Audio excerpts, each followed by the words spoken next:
wa eneo bunge la Ol Kalou kwa kura takriban 35,440, akifuatwa na mgombea wa UDA aliyepata kura 5,450. Akitoa hotuba yake ya kwanza kama mshindi wa uchaguzi huo, Sammie Waweru amewashukuru wakazi wa Ol Kalou kwa kumchagua, akiwaahidi kuhakikisha kuwa atawahudumia. Haya yanajia wakati ambao kinara wa DCP Rigathi Gachagua na wandani wake wamezuru maeneo ya Ol Kalou wakiwashukuru wakazi kwa kumchagua mwandani wao kuwa mbunge mpya. Zablon Macharia anaarifu. Mapema asubuhi, aliyekuwa mwaniaji wa DCP Sammie Kamau ametangazwa kuwa mshindi katika uchaguzi mdogo wa Ol Kalou kwa kuwa na takriban kura 35,440.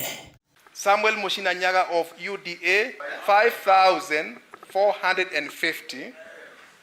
Stephen Wanyoike Waithaka of NLP 103. Sammie Douglas Kamau Waweru of DCP 35,440.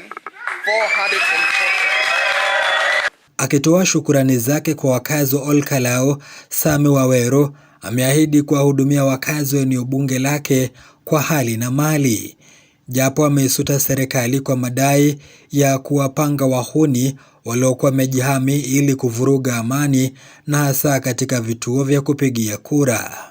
Very excited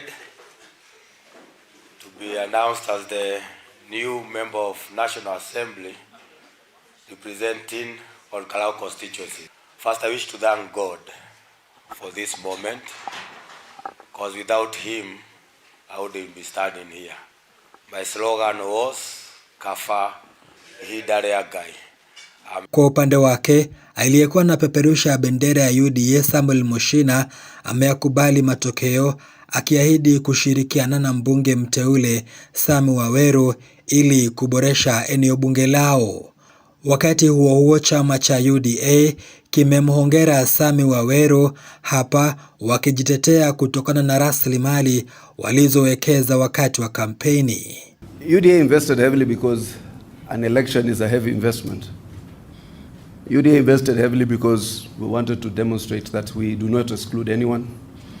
UDA invested heavily because the president acknowledges Mount Kenya, West and East supported him immensely in his bid for presidency. UDA invested heavily because I think that's what governments do in election cycles. Wakiendelea kusherehekea ushindi ule, kinara wa DCP Rigathi Gachagua amemfokea Rais Ruto akisema kuwa alimuonya asijaribu kukwea mlima kwani ni telezi, japo hakumsikia. Nilipokupatia onyo, nikakwambia usiguze mlima. Nikakwambia usijaribu kugusa mlima. Ukagusa mlima. Ona ile aibu mama jana.